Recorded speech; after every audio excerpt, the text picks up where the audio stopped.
Hi everyone, welcome back. Today I wanted to share with you my finding of the world's cheapest bird feeder.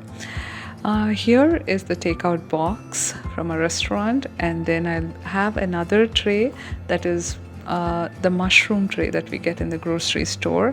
Here I have drilled holes in the takeout box, and then I've used a zip tie to secure this takeout box to the plant stand. This plant stand I already had at home. I thought of repurposing it as a bird feeder.